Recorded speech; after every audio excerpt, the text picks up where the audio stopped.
சாய்ராம். என் அன்பு செல்லுமே, உன்னுடைய ஜாதகத்தை பலரிடம் பார்த்தாய், யாருமே ஒழுங்கா சொல்லவில்லை என்ற ஒரு கவலையும் இருக்கிறது. சரி தங்கமே, உன்னுடைய ஜாதகத்தில் மறைக்கப்பட்ட ஒரு விஷயத்தை உடைத்து நான் சொல்கிறேன். இதையாவது முழுமையாக கேள். நான் உன் ஜாதகத்தை பார்ப்பவன் அல்ல, உன் ஜாதகத்தையே எழுதியவன்.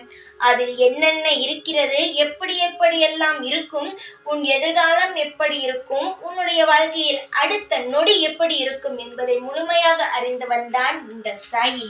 இந்த சாயுடைய அனைத்து துளியிலிருந்தும் யாரும் தப்பிக்கவே முடியாது.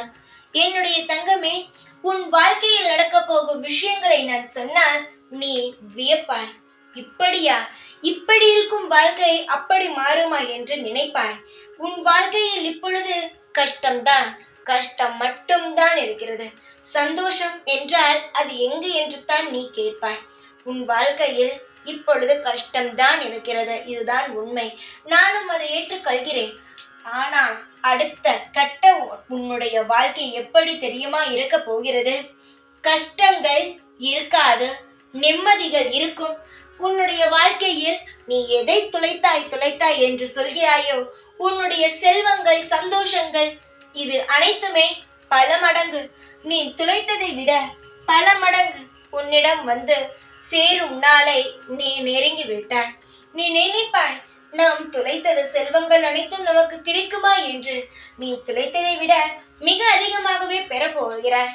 தங்கமே, உன் வாழ்க்கையில் இதுவரை பார்த்த அனைவரும் சொல்லியிருப்பார்கள், துளைத்து விட்டாய், இனி கிடைப்பதற்கு வாய்ப்பு குறைவுதான் என்ற. ஆனால் உன்னை படைத்த நான் சொல்கிறேன், நீ துளைத்ததை விட அதிகமாகவே உன் வாழ்க்கையில் கிடைக்கும். நிச்சயமாகவே அனைத்தும் பெரும் நேரமும் நெருங்கிவிட்டது. இனி எதற்காகவும் நீ கவலைப்பட வேண்டிய அவசியம் கிடையவே கிடையாது. வராது என்று சொன்னால்தான் நீ பயப்பட வேண்டும்.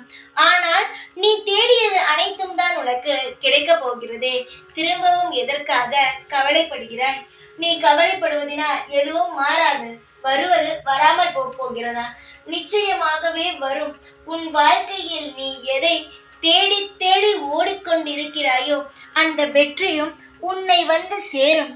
நீ கலங்குவது போல் உன் வாழ்க்கையில் எதுவுமே தவறாக நடக்காது. இதை நீ குறித்து வைத்துக்கொள். சாய் சொன்னது உன் வாழ்க்கையில் கிடைக்கிறதா இல்லையா என்று பார். இது நடந்து விடுமோ, அது நடந்து விடுமோ என்று பயம் வேண்டாம். எல்லாமே உனக்கு நல்லதாக மட்டுமே நடக்கும் என்று நம்பு. உன்னுடன் யார் இருக்கிறாய் என்பதை முதலில் பார். நான் இருக்கிறேன், அதை மட்டுமே மனசுக்குள் வைத்துக்கொண்டு வாழ்க்கையை நீ நகர்த்தி கொண்டே இரு. நிச்சயமாக உனக்கு பிடித்தது போல் வாழ்க்கை நிச்சயமாகவே அமையும். உன்னுடைய வாழ்க்கையில் நடக்கப் போகும் அனைத்து விஷயங்களையும் நான் சொல்லிவிட்டேன். திரும்பவும் எதற்கும் கவலைப்படாமல் நீ சந்தோஷமாக வாழ்க்கையை நகர்த்தி கொண்டே இரு. இனி உன் வாழ்க்கை அனைத்து பிரகாசமாக இருக்கும். இதற்கு இந்த சாயே பொறுப்பு. ஓம் சாய்ராம்.